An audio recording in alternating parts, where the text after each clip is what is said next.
Depuis le bas âge, on pratiquait l'agriculture de subsistance. Comme le dit le lyriciste Bantou, RAP, ça signifie rien la paix. ok, et chez nous, RAP vous dit merci au pays. Merci, ladies and gentlemen, mesdames et messieurs, bienvenue sur Réussir au pays, une émission de 45 minutes qui parle de culture, d'entrepreneuriat et de développement personnel, parce que nous avons compris que ce sont ces piliers que nous devons nous baser dessus pour développer le Cameroun, notre quartier, et l'Afrique, notre pays. Aujourd'hui, nous allons recevoir un homme qui porte un nom qui est mythique. Lui, c'est cette jeunesse. Il fait partie de cette jeunesse qui a compris que le plus important, c'est pas d'aller, mais c'est de revenir et de construire. Que l'herbe n'est pas meilleure ailleurs, mais l'herbe est meilleure chez soi. Avec le potentiel qu'on a, on peut développer. Oui. Mais vous connaissez le principe. Avant d'annoncer, avant de recevoir l'invité, on va faire quoi? On va prendre le jingle.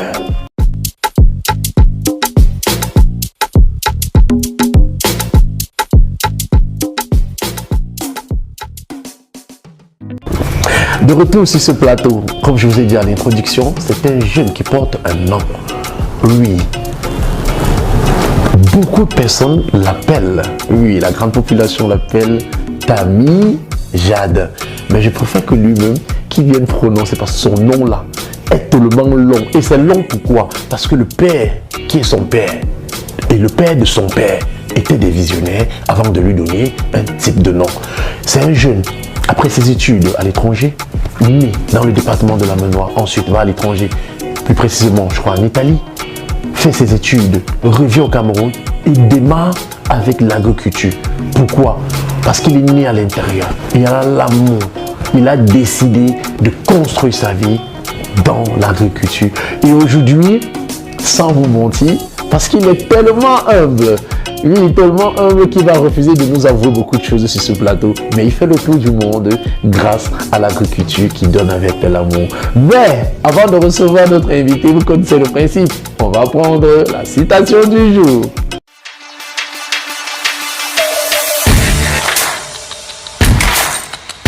Si tu connais une personne qui se plaint d'au moins 10 personnes qu'ils sont radins, alors cette personne qui manque de beaucoup. C'était la citation du jour.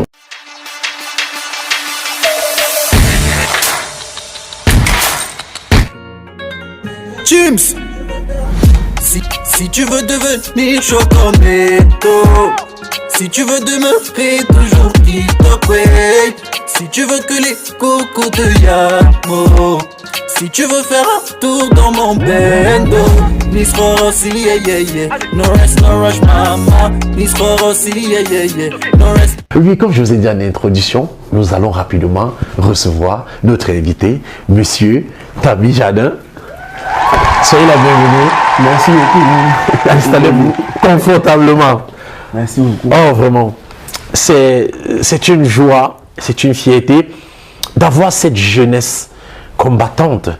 Cette jeunesse qui est enfin ce qu'on appelle le fer de la lance de cette nation, notre pays, l'Afrique. Comment allez-vous, monsieur Tami Jadin? Je vais très bien. Ça se voit, hein?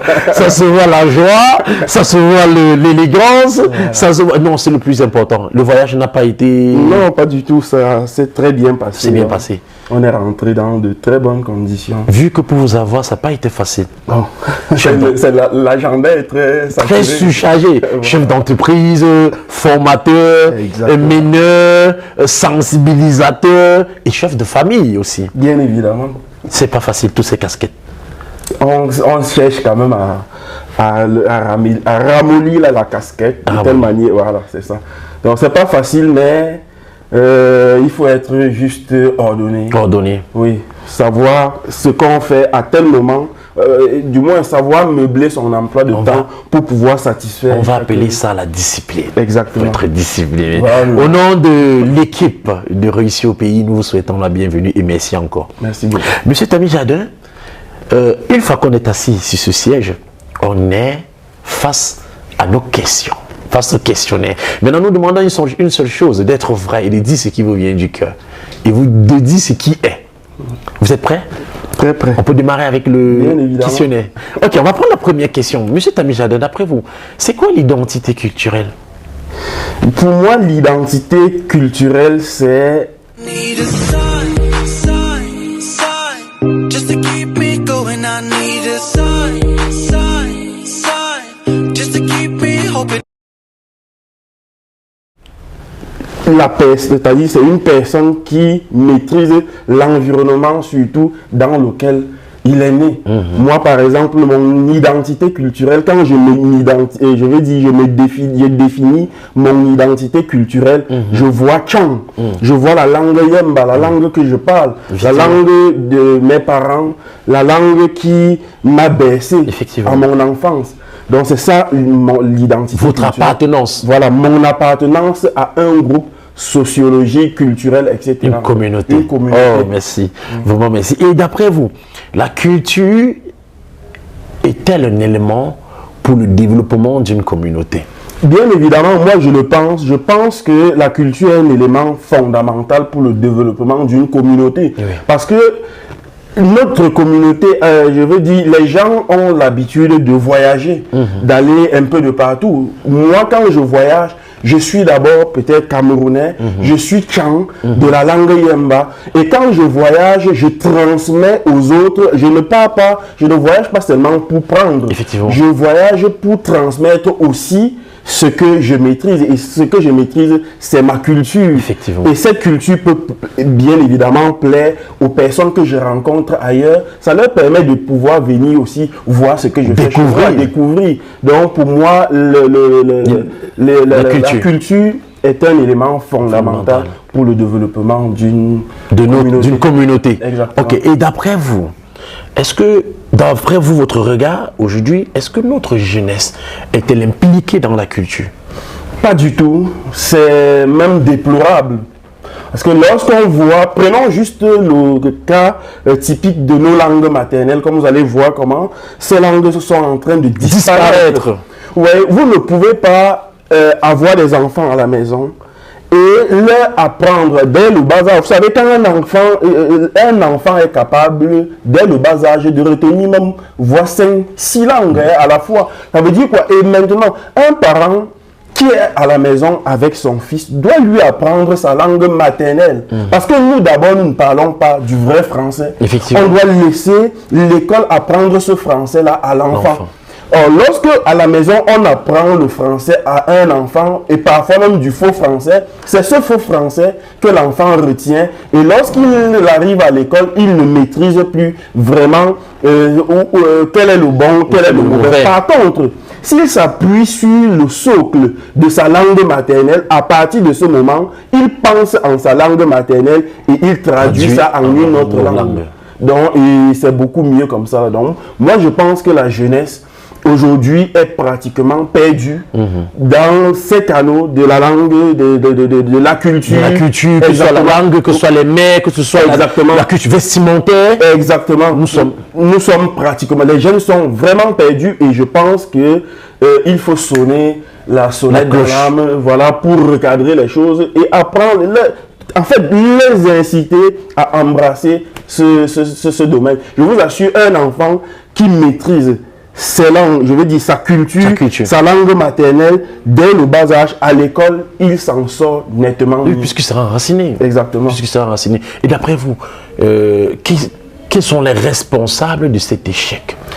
Les responsables, ce sont nos parents, qui sont d'abord les personnes en pole position, puisque l'enfant naît dans une famille. Les incubateurs. Voilà, ce sont des incubateurs. Donc, l'enfant naît dans une famille et ce sont les parents les premiers responsables de cet échec. Pour moi, c'est là ce sont des parents. Parce que vous regardez autour de vous, vous allez voir que beaucoup de mamans, surtout des jeunes mamans, qui veulent parler du français, comme je dis, qui veulent inculquer. Vous voyez même à la maison, les télévisions qu'on regarde, c'est toujours des télévisions où l'amour est fait toujours de façon différente, où il faut apporter la fleur à quelqu'un pour lui déclarer votre amour, alors que nos parents avaient leur façon de déclarer l'amour à leur partenaire. Vous voyez, donc tout ça, ça fait partie de la culture. Oui. Et tout ça, c'est dans le socle familial que l'enfant doit apprendre cela. D'après vous, si on doit aujourd'hui tirer, on doit tirer sur les parents. Et qui d'autre? Beaucoup plus. Eh ben, les gouvernants, bien évidemment, puisque les institutions. Puisque quand l'institution se rend compte que la famille a failli, c'est cette institution qui vient, on va dire, recadrer les choses. Effectivement. Donc, mais comme je dis, les parents quand même ont le plus gros rôle, je veux dire le rôle central. Effectivement. Parce que même si l'institution vient frapper la main sur la table, il faut quand même reconnaître que à la maison, vous enfants, vous serez avec vos parents. Avec vos parents. Donc, certains parents même ne savent même pas parler. Je veux dire, ne connaissent même pas leur culture. Leur culture. Donc, vous voyez, que ce soit la langue, que ce soit la langue, les mères, etc. Le côté vestimentaire. Voilà. Non, mais attends. D'après nous, d'après vous, comment est-ce que nous devrions faire pour ramener notre jeunesse à la culture, à l'implication des mouvements ou à la culture? Moi, je pense que pour ramener déjà les jeunes, il faudrait, vous savez, dans des quartiers, il y a ce qu'on appelle des gardiens de la tradition. Effectivement. Voilà, c'est-à-dire nos chefs de village, etc. En fait, le processus peut commencer par eux. C'est à eux d'inciter les jeunes à épouser les événements qu'on organise dans des chefferies ou bien dans les quartiers des mouvements culturels, parce que ça existe. Vous voyez, donc, je pense que les dépositaires de la tradition, on les appelle comme ça, c'est les dépositaires, les gardiens. Voilà, les gardiens de la tradition devraient, parce que parfois ils font beaucoup d'autres choses que ce qu'ils devraient faire. Leurs propres tâches. Exactement. Donc, ça passe par là. Donc, ils doivent mieux se concentrer sur les tâches qu'ils doivent faire au lieu d'être distraits. Exactement. Ok. Nous allons rapidement prendre, par votre contribution, une page publicitaire pour dire merci à ces personnes qui ont décidé de joindre leur image à ce mouvement et pour porter ce mouvement très haut. Donc, on va prendre rapidement la page publicitaire.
De retour sur ce plateau, nous espérons que vous avez aimé cette page publicitaire pour soutenir ces personnes qui ont décidé de porter ce mouvement réussi au pays très haut.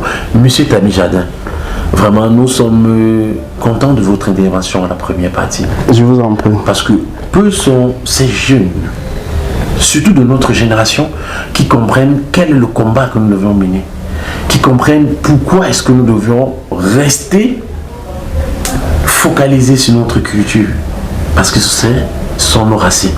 Par votre contribution, je crois qu'il est temps qu'on fasse une visite dans vos locaux et on va revenir sur ce plateau pour parler de ce que nous avons vu et de ce que nous avons découvert sur le terrain. Par votre contribution, est-ce qu'on peut faire une descente sur le terrain? Bien évidemment. Ok, allez, on va sur le terrain.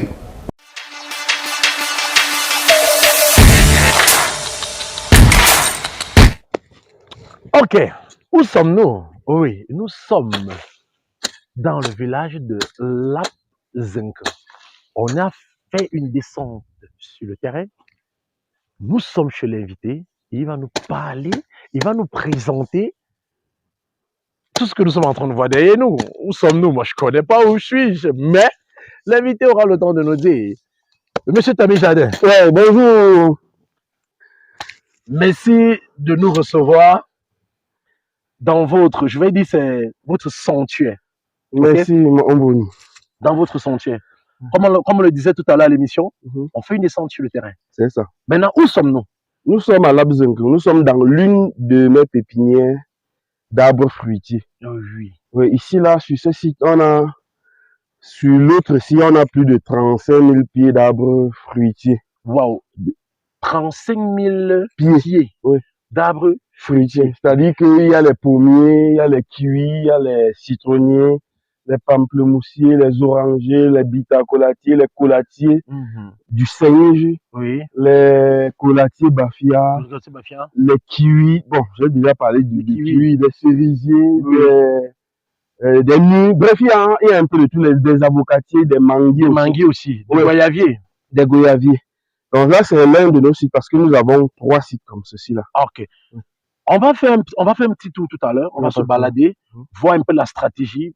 Vous allez parler de donner des conseils à tous ceux qui veulent se lancer dans ce type de business, ce qu'ils doivent éviter, ce qu'ils doivent utiliser et au fait, le mettre dans le bain, quoi. C'est ça. Est-ce qu'on peut vous suivre pour bien sûr, pourquoi pas. Ok, donc on se balade au milieu des semences, c'est ça, des semences fruitiers. Allez, la caméra, suis-moi. Ouais, ici, nous avons quoi? Ici, là, nous avons du pommier. Là, c'est les plants de pommier. Ouais, si vous voyez comment c'est en train de partir. Donc, que veut dire en train de partir? Je veux dire en train d'évoluer. En train d'évoluer, ok. Ouais. C'est un lapsus. Donc, voilà les plants. Vous êtes en train de voir là. Là, c'est les plants de pommiers rouges. Gala, il y a d'autres pommiers de l'autre côté. La variété qui est un peu beaucoup plus verte. Ok. Ici, là, ce sont des mûres. Les mûriers. Je vais revenir, je ne vous coupe pas. Donc, ici, on a les pommes. Les pommes qu'à l'époque, on nous a fait croire que c'était les pommes de France. Qui ne grandissaient qu'en France, en Europe. En Europe. Aujourd'hui, on les produit ici. Bien sûr, ça c'est notre production. Production, des semences. Des semences. Après, on va aller les... Exactement. Donc, pendant la campagne agricole, on va juste les vendre aux nécessités. Qui iront les planter dans leur plantation. Super, on continue.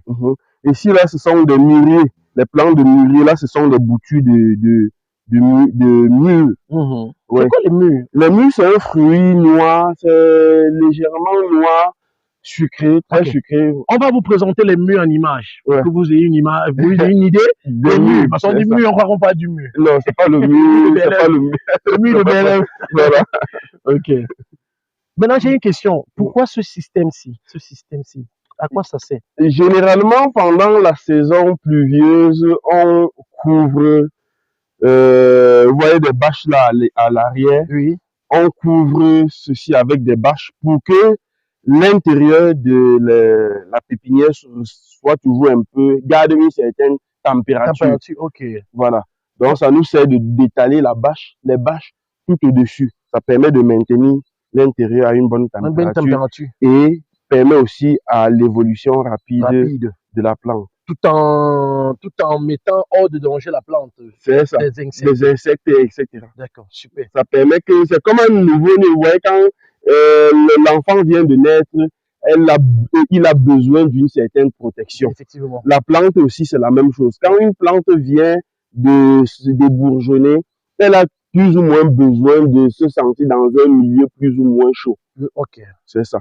Et donc, le rôle de la serre permet de les déposer sur. C'est ça. Ok, super. Continuons, on voit. Il y a un système que je suis en train de. Depuis là, mes yeux sont dessus. Je ne sais pas si c'est très ingénieux. C'est très ingénieux. On peut aller comme ça? Oui, bon, avant d'aller comme ça, on va passer comme ceci. Là. Ici, là, on a les colatiers. Ah, les colatiers. Bafia. Ok. Oui. Donc, il y a certains qui se développent déjà, mais d'autres tardent encore à sortir, mais ça va partir sans souci. Donc, tout ça, c'est la ligne des colatiers Bafia. Ici, là, ce sont des orangers. Toute cette ligne-là, les orangers. Oui. L'autre ligne là, c'est des citronniers. Les citronniers. Oui, parlant du système d'irrigation, justement, nous avons de l'eau au sommet là-bas. Et donc, qu'on a canalisé. Et on vient ici juste, on laisse un tourniquet comme ceci là qui arrose la plante. Ça évite que nous le fassions nous-mêmes parce que ça perd le temps.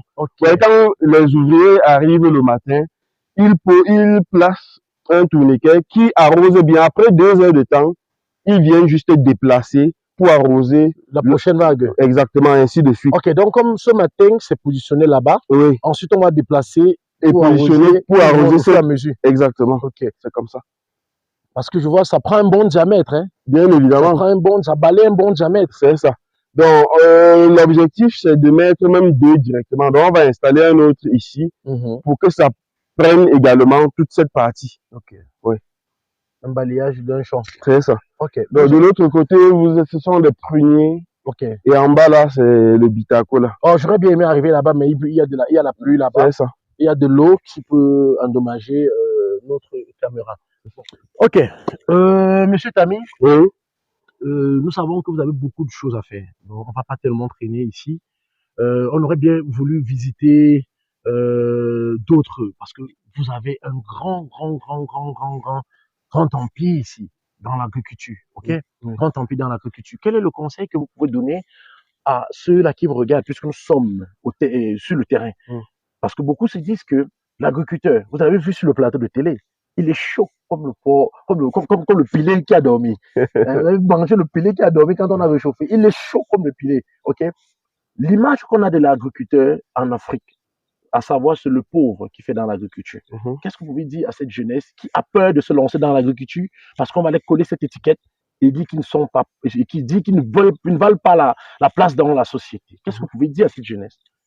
Non, comme tout métier, vous savez, quelqu'un qui aspire à être mécanicien de voiture, lorsqu'il veut devenir mécanicien, la première des choses, c'est d'aller suivre une formation auprès des leaders, auprès des gens qui ont fait leurs preuves. Vous voyez? Et c'est après cette formation-là que cette personne peut devenir mécanicien. Le danger qui se trouve dans l'agriculture, c'est que les gens ont le slogan selon lequel la terre ne trompe pas. Alors que c'est un faux slogan. Donc, du coup, quand les gens veulent se lancer en agriculture, ils se jettent directement, sans savoir que là-dedans, il y a énormément de pièges. Et des pièges que s'ils avaient fait une formation, ils les auraient évités. Donc, pour tous ceux qui voudraient se lancer dans l'agriculture, l'agriculture est un secteur juteux. Aucun peuple ne s'est développé sans intégrer l'agriculture comme le levier de développement. Donc l'agriculture reste encore le b.a.-ba de tout développement. Parce que ce matin, avant que nous ne soyons ici, tu as mangé quelque chose. Et ben, si tu n'as pas mangé local, c'est que tu as mangé extérieur. Et donc tu as enrichi l'extérieur. Alors que nous devons produire et consommer, bien évidemment. Et c'est ce que nous faisons. Vous voyez, je vous ai dit, tout à l'heure, vous avez vu d'autres pépinières de l'autre côté. Voilà. Alors, ça fait que, ici, là, nous produisons pour satisfaire tous ceux-là qui voudraient se lancer dans l'agriculture, en leur apportant les conseils qu'il faut, etc., etc.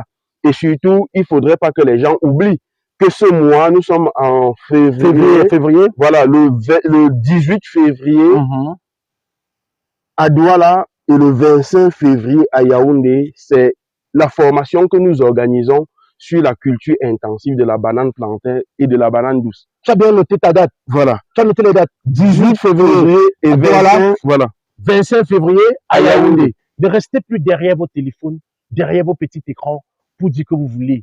Je veux. Passez à l'action.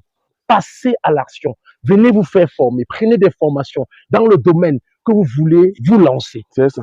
Parce que ça va vous permettre d'éviter beaucoup de pièges. C'est ça. Avant de commencer la pépinière, quels sont les types de pièges que vous êtes tombés dedans et combien avez-vous perdu en termes de chiffres? En 2 ans, j'ai perdu 20 millions dans l'agriculture. C'est là-bas, pardon. Oui, en 2 ans, quand je me suis lancé, j'ai perdu pratiquement 20 millions de francs CFA dans l'agriculture parce que il y a eu, tu sais, quand je me lançais, je ne vivais pas au pays. Effectivement. J'étais en France. Donc, de là-bas, j'envoyais de l'argent. aux proches. Ouais. Bon, pas aux proches, je veux dire aux personnes Ok, qui au suivaient, personnel. qui suivaient les plantations. Ce n'était pas ça.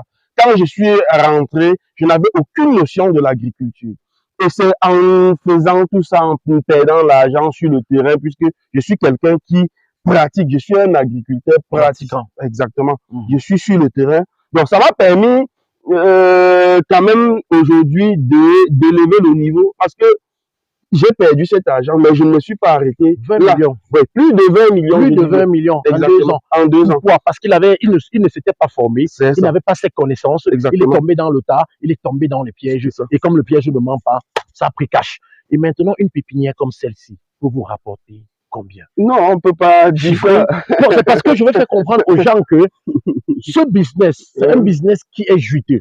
C'est ça. Okay? On ne va pas donner un chiffre exact. Oui, on va donner des estimations. Oui, cette pépinière-ci, celle-ci, de toute façon, pour mieux vous expliquer, c'est la pépinière que je vais vendre. En fait, ça, ce sont des produits pour l'année prochaine, pour 2024. Ouais. Donc ça, c'est le début.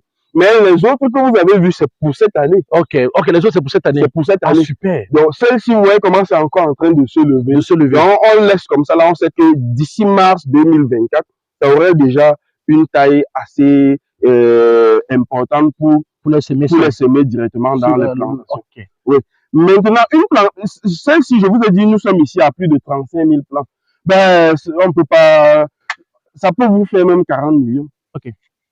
En un an, avec ce que vous voyez derrière moi, un jeune Africain est capable d'avoir au moins 40 millions. C'est un business juteux. La terre, l'agriculture, c'est un business juteux et l'Afrique est tout à refaire chez nous. C'est ça. Monsieur Tami, on va rentrer sur le plateau télé. Qu'est-ce que vous dites à nos téléspectateurs qui nous ont suivis à la 7 descente sur le terrain? Qu'est-ce que vous pouvez leur dire? Non, ben, je l'ai déjà dit. Ouais. Investissez massivement dans l'agriculture. Si vous avez un terrain, si vous avez un lopin de terre, et beaucoup plus, je parle là maintenant aux personnes qui sont peut-être dans la diaspora, qui ont des hectares de terre ici, là, et qui n'utilisent pas cela à bon escient. Si vous ne les utilisez pas, les Chinois viendront les prendre, les étrangers viendront les prendre, et vous n'aurez que vos yeux pour pleurer. Donc, si vous êtes de l'étranger, de la diaspora, vous pouvez planter même des arbres fruitiers dans votre plantation, parce que les arbres fruitiers ont ceci de particulier que ils ne nécessitent pas tellement d'entretien. L'entretien n'est pas quotidien. Okay. Si vous avez 10 hectares, il vous suffit de prendre des avocatiers ou bien des safoutiers. Vous mettez dans vos 10 hectares, vous prenez vos vacances, vous arrivez au Cameroun, vous avez un mois, mais plutôt que de faire la fête pendant vos vacances, parce qu'on sait aussi que les benguistes, quand ils arrivent, ils aiment beaucoup plus la fête. Lorsque vous arrivez, vous prenez un mois pour mettre tous ces plants dans votre plantation. Et quand vous repartez, vous savez que vous allez juste payer une main d'œuvre de désherbage. Pour contrôler. Après 10 ans, quand vous allez retourner dans le site, vous allez ignorer ce site-là parce que ces avocatiers, ou bien je veux dire ces pruniers-là, n'auraient pas véritablement besoin d'une présence physique. Et l'avantage aussi, c'est que les plants qu'ils vont mettre, les arbres là vont rester pour toujours. Mais bien sûr, ce sont des cultures pérennes. Ça veut dire que non seulement vous allez vous enrichir avec ça, mais votre progéniture également. Vous aussi bénéficier. Bien sûr, parce que ce sont des arbres qui mettent 70, 80 ans pour d'autres, 150 ans pour les cultures comme la cola ou le bitacola. Oui, c'est plus de 150 ans. Et le sac de bitacola cette année est monté jusqu'à 500 000 francs. Tu parles de sac, de petit. C'est ça. C'est plus de 200 francs. Les petites colas. Les petites colas là. Je n'ai même pas ça sur moi. Je vais vous montrer 200 francs. Bon, Tami, merci de nous avoir reçus ici. Rapidement, nous allons rentrer au studio. Allez, on rentre au studio. Thank you.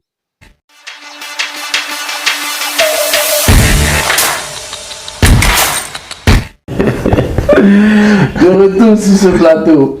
J'espère que vous avez aimé cette visite guidée de cette plantation. Oh oui, de cette plantation de bananes douces.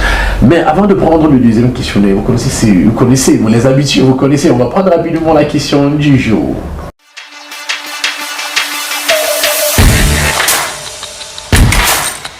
Dans quel domaine nous avons fait une descente aujourd'hui chez notre invité? Dans quel domaine nous avons fait la descente aujourd'hui chez notre invité? Si vous nous regardez sur Facebook, vous laissez un commentaire. Si vous nous regardez sur YouTube, vous laissez un commentaire. Si c'est devant le petit écran, les coordonnées restent les mêmes. Le 698 37 75 79. 698 37 75 et 79.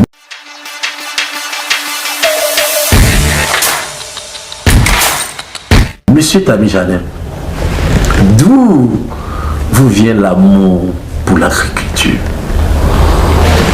L'amour, on va le dire, c'est depuis le bas âge. Oui. Mais il faut le dire que depuis le bas âge, on pratiquait l'agriculture de subsistance. Vous voyez, maintenant, après, quand j'ai décidé d'investir dedans, il fallait changer de méthode. Oui. Bon, c'est vrai que, voilà, c'est vrai que au départ, on n'avait pas toutes ces connaissances que, bon, au fil du temps, quand même, on a engrangé. Donc, l'amour, c'est depuis le bas âge, tout simplement. Oui, quand je partais dans les plantations, au champ, avec la maman, je parle depuis l'âge de 4 ans. Mais ce qui veut dire, dans votre biographie, nous avons vu que vous avez étudié en Italie. Est-ce que c'est l'agriculture que vous avez étudié en Italie? Non, j'ai eu le bac. Et quand j'ai eu le bac ici à Caen, je suis parti en Italie pour faire ingénierie civile. Parce que j'ai un bac F4, bâtiment. Oui, un bac F4 BA, c'est-à-dire bâtiment. Donc après ce bac, je suis allé en Italie, à Parme, où j'ai fait ingénierie civile. Et bon, je n'ai pas fini le cursus scolaire. Après, bon, j'ai perdu la bourse, il y a eu beaucoup de problèmes. Donc je me suis retrouvé à un moment en grosse difficulté. Après, je me suis retrouvé en France, où j'ai passé un peu de temps là-bas. En France, quand même, je suis parvenu à... je veux dire, là-bas, quand même, j'ai pu avoir quelques travaux où je faisais ça. Non, pas dans le bâtiment, des jobs. Ouais. Voilà, ça n'avait strictement rien avec ce que j'avais appris à l'école. Parce que vous savez, quand vous arrivez dans ces pays-là, ce que vous trouvez, vous voulez faire pour avoir un peu des moyens. Il n'est pas sûr que vous trouvez du travail. C'est ça. La réalité. Donc, j'ai donc commencé comme ça. Après un moment, je me suis dit qu'il fallait que je rentre m'investir dans le secteur civo-agro-pastoral. Civo-agro-pastoral. Oui. Vous avez écouté le cœur. C'est ça. Vous avez écouté le cœur parce que c'est l'amour. Exactement. Vous n'avez pas étudié. Il part en tant que bachelier pour un cycle d'ingénierie en BA. Maintenant, il se retrouve en France. L'un des pays que beaucoup de personnes aujourd'hui passent par l'eau pour arriver. Mais vous avez choisi de retourner. C'est ça. Retourner pour démarrer votre projet qui aujourd'hui vous porte. Combien de pays avez-vous déjà fait à travers l'agriculture? Bon, à travers l'agriculture, je pense que combien de pays? Bon, à ce jour, 2 pays, juste. Je suis allé en Suisse, où j'ai visité certains fermes, etc. Puis je suis allé au Gabon, on m'a invité là-bas pour un séminaire. Et c'est tout. Hein. Voilà les 2 pays que j'ai fait. Donc, c'est pour dire que ici, nous combattons aussi l'immigration clandestine. C'est pour dire que le plus important, c'est pas d'aller. Mais le plus important, c'est de savoir ce qu'on va faire. Bien évidemment. Oui. Parce que parfois, on dit qu'on traverse sur l'argent pour aller chercher l'argent. Voilà, ça veut dire que de toute façon, moi, je pense que ici, on a intérêt à rester ici. Parce que c'est ici qu'il y a tout. De l'autre côté, on a déjà tout fait. Oui, on a tout construit. Tout est construit. Et lorsque vous allez là-bas, soit vous êtes manœuvré ou bien... En fait, vous faites ce que tout le monde peut faire. Tout le monde peut faire. Or, ici, là, vous pouvez inventer ce que personne n'a encore fait. Et c'est ce que vous avez fait. C'est ce que nous, on essaye de faire. Je ne suis pas le seul. Il ne faudrait pas donner aussi les cornes au porc. Pour dire que nous... Le chapeau est pointé. Voilà, donc nous, on fait ce qu'il y a lieu de faire. Nous pensons qu'il y a beaucoup de choses qui sont faites et certaines choses qui ne sont pas faites. Et on apporte du surplus à ce qui n'est pas fait. À ces choses qui ne sont pas encore faites. Exactement. Et en dehors de votre plantation que nous avons vue dans la visite, quelles sont d'autres activités que vous menez dans le domaine de l'agriculture? Parce que c'est pas juste l'agriculture. Je peux entendre aussi l'apiculture, si je ne me trompe pas. Exactement, en fait l'agriculture englobe tout ça. L'apiculture c'est une sous-branche de l'agriculture. Quand on parle de l'agriculture, on voit l'élevage aussi qui fait partie de l'agriculture. Et même si quand on parle d'agriculture, si on prend juste le fait, c'est-à-dire si on se focalise sur l'agriculture, dans l'agriculture même, vous avez des gens qui ne font que des pépinières par exemple, vous avez ceux qui ne font que la production, c'est-à-dire qu'ils cultivent pour aller vendre dans les marchés. Donc, il y a d'autres qui ne font que la transformation, qui n'ont même pas de plantation, mais qui transforment des produits agricoles. Ça veut dire que dans ce secteur-là, vous voyez que c'est segmenté en plusieurs, c'est une chaîne. Voilà, moi je fais la pépinière, je fais cette pépinière, je transforme certains de mes produits également. Et certains semences aussi paysannes. Donc vous voyez que là-bas quand même, je veux dire, là-bas quand même, je prends pratiquement 3 segments avant d'ajouter le secteur apicole qui est l'élevage des abeilles. Les abeilles. Parce que c'est là que je vous ai découvert. Ça. Vous ai découvert par ce secteur lors d'une conférence. Vous étiez en train de parler des abeilles. Je dis mais il n'y a pas d'abeilles. J'ai fouillé, on m'a parlé réellement de vous. Exactement. Et aujourd'hui, quels sont les échecs dans le monde de l'entrepreneuriat que M. Tami Jadin a eu à rencontrer? J'ai rencontré énormément d'erreurs. Comme tout entrepreneur, au début, lorsque vous nourrissez le rêve de faire une activité, parfois vous ne vous rapprochez pas des personnes ressources ou des personnes qui ont déjà réussi dans cette activité-là. Vous allez à tâtons. C'est ce que j'ai fait dès les débuts. Vous avez payé cash? Oui, j'ai payé cash parce que au départ, quand je lance l'agriculture, je vis encore en France. Et je vais croire que je pouvais rester en France et faire l'agriculture au Cameroun. C'est-à-dire et piloter mon agriculture avec la télécommande à distance. Ça ne marche pas. Vous voyez, donc, j'ai lancé le projet, j'étais en France. À chaque fois, il fallait envoyer de l'argent à ceux qui étaient restés sur place. Mais sauf que un mois, je vais me voir en train de sortir 1 million. Le deuxième mois, je suis dans les 800 000. Le troisième mois, 1 500 000. Après 5 mois, j'ai compris que les poches étaient en train que je n'allais pas tenir pendant longtemps. Vous plus que le Titanic. Voilà. Et donc, à un moment, j'ai envoyé quelqu'un d'aller regarder les plantations. Et donc, quand on est arrivé, les résultats, ce n'était pas, en fait, ce n'était pas ça. Ce qu'on me disait n'était pas ce que je veux dire, n'était pas ce qu'on avait vu sur le terrain. C'est à ce moment que je me suis dit, mais autant d'argent dépensé, est-ce qu'il ne serait pas sage que je descende moi-même, veiller sur mes investissements ici au pays? Et c'est là où je décide de prendre un billet d'avion, aller simple. C'est-à-dire sans retour, parce qu'il fallait rentrer définitivement.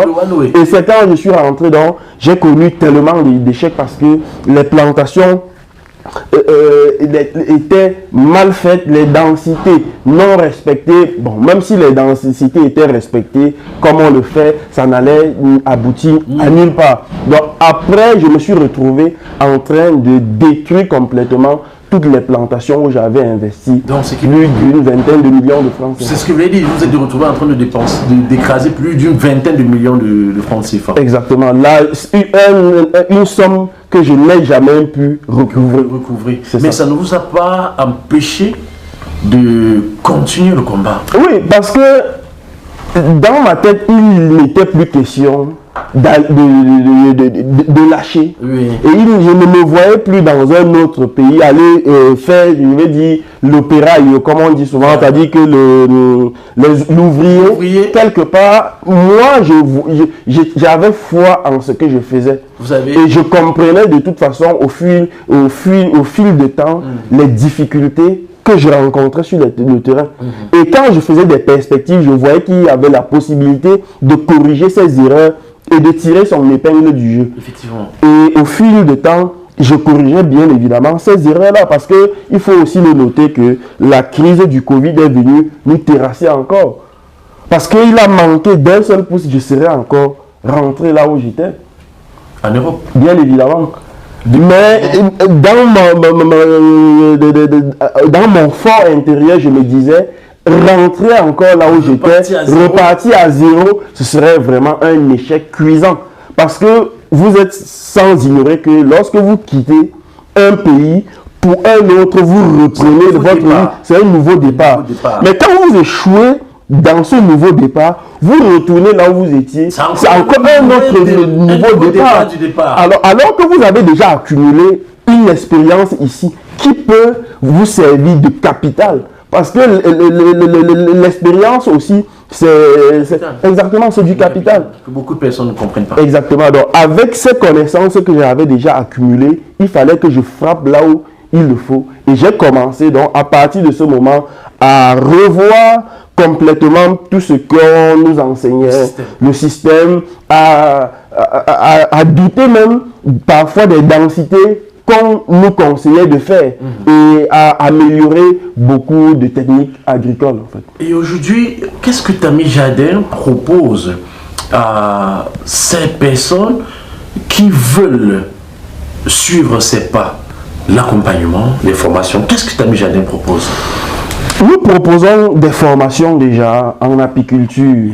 Vous voyez, nous formons des gens en 2 jours pour devenir apiculteurs professionnels. Certaines personnes diront que 2 jours, c'est insuffisant pour former un apiculteur. Nous le savons, mais nous ne devrons pas, nous ne devrons pas concevoir le monde comme le font les autres. Parce que je dis, les autres ont déjà tout fait. Et donc, ils peuvent s'amuser à faire des formations de 5 ans, 10 ans, etc. Nous devrons former des jeunes de façon expéditive. Ça veut dire que les formations que nous donnons aux jeunes doivent être brèves. On doit apprendre aux jeunes le b.a.-ba d'une activité comme l'apiculture. Lui montrer comment on fabrique une ruche. Lui montrer comment on la pâte. Lui montrer comment on la pose, comment on piège les abeilles. Et depuis que nous formons ces jeunes-là en 2 jours, ils témoignent à travers les ruches, les ruches qu'ils ont eux-mêmes fabriquées, qu'ils ont posées et ont colonisé les abeilles. Vous voyez que nous formons des gens et on les insère directement sur le terrain pour produire de la richesse. Et il n'y a rien, il n'y a rien de plus puissant pour développer qu'un pays que de faire la production de la richesse. La production de la richesse en transmettant les connaissances. Exactement. Et en parlant de ces jeunes, je suis tombé sur l'une de vos publications, je crois que c'était aujourd'hui, où un homme du gouvernement, je n'ai pas envie de donner le nom, est venu laisser un commentaire parlant, j'ai eu l'impression que c'est qui l'avait accompagné. J'ai pas envie de donner le nom. Je comprends, je vois de qui vous parlez. Voilà. Oui. En fait, je l'ai accompagné, ça c'est clair, dans la réalisation, parce que c'est, il faut le dire, je ne sais pas si je vais le citer. Ne pas le nom. Voilà, d'accord. Donc, ça ne le gênerait pas si je le citais, quand même, mais bon, c'est pas grave. Voilà, donc, c'est quelqu'un qui aime l'activité agricole aussi, et donc on a posé quand même quelques ruches, je pense 5 ou 6 ruches, mais sauf que bon, c'est la distance entre le lieu où on a posé les ruches et la maison, c'est quand même assez loin, et parfois on peut faire 1 mois avant d'aller contrôler. Et vous savez, lorsque un prédateur entre dans une ruche, parfois les abeilles n'y entrent plus. Donc généralement l'apiculture, quand vous installez, vous devrez être régulièrement sur le terrain pour contrôler, voir s'il n'y a pas de prédateurs dans les ruches, nettoyer et réinstaller. C'est ce suivi qu'il faut faire. Et une fois que les abeilles sont à l'intérieur, là c'est terminé, vous attendez juste la récolte. Et aujourd'hui, Tami Jardin, je ne vais pas dire, parce qu'aujourd'hui beaucoup de personnes se disent que la réussite c'est l'argent. Mais à voir, à écouter, à vous suivre, Tami Jardin a-t-il déjà réussi ou pas? On ne parle pas en termes de finances, mais en termes de vous, cette réussite. Avez-vous cette réussite à l'intérieur émotionnel, à savoir apporter un plus dans votre communauté ou pas, d'après vous? Oui, moi personnellement, je pense que j'ai réussi parce que la réussite d'abord est intellectuelle. On dit souvent en langue que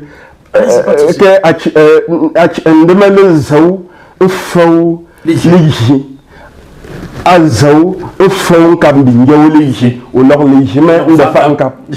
Donc, ça dit que, au lieu que Dieu te crée et te refuse la connaissance, il vaudrait mieux qu'il te crée, te donne la connaissance et te refuse l'argent. Avec cette connaissance, tu vas gagner de l'argent. Or, cette connaissance, nous l'avons pour produire de la richesse. Et cette richesse-là, on est en train de la produire tout simplement. Donc moi, je me sens accompli.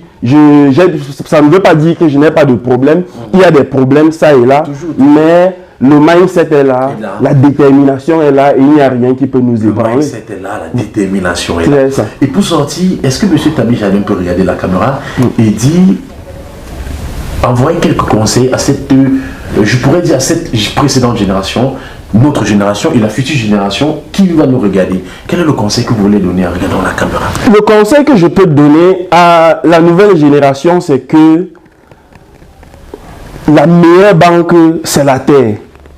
La meilleure banque, c'est la terre. Maintenant, il faut savoir comment on utilise cette terre. Parce que parfois, on utilise des slogans creux. Des slogans qui ne veulent rien dire. On dit la terre ne ment pas.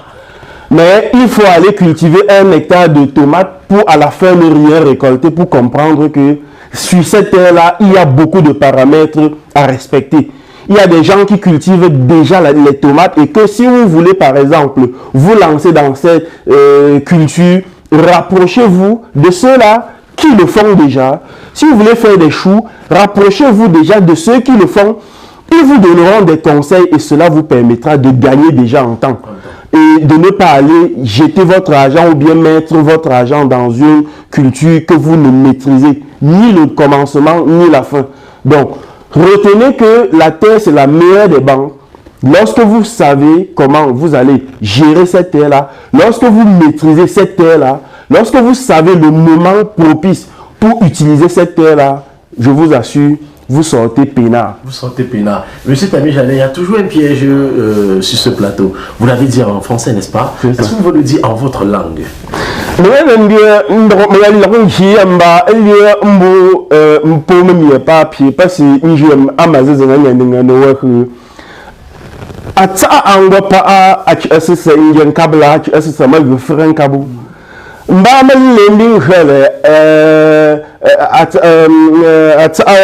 la terre ne manque pas.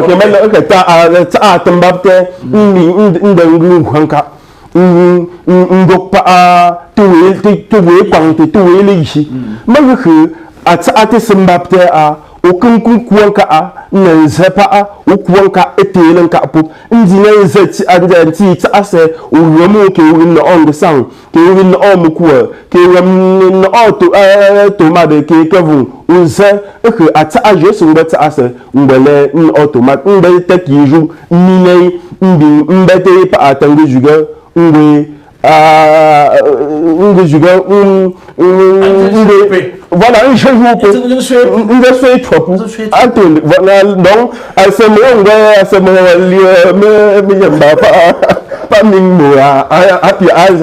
voilà. Il pourrait s'arrêter. Donc, merci beaucoup à ceux qui nous regardaient, Monsieur Tami Jadin, au nom de l'équipe. On vous dit encore merci d'être passé à Réussir au Pays pour nous partager votre connaissance et votre expérience pour que cette jeunesse qui nous regarde aujourd'hui puisse avancer et ne plus tomber dans des pièges. Merci beaucoup, Monsieur Tami Jadin. C'est moi qui vous remercie de l'accueil. J'espère que tu as aimé. J'espère que tu vas bien, qu'il t'arrive que des choses bien. Tu sais qui c'est? C'est Joël Boni, Sa Majesté Fonsango. Si c'est la première fois que tu arrives ici, tu likes, tu commentes, tu partages. N'oublie pas de t'abonner et activer la cloche de notification. Et invite les autres de nous rejoindre. Car tu le sais très bien, seul on va vite et ensemble on va loin. Oui, parce que le mouvement est lancé, c'est Réussir au Pays et nous allons réussir au pays. Tu likes, tu commentes, tu partages. C'était Joël Boni, Sa Majesté Fonsango. Merci beaucoup.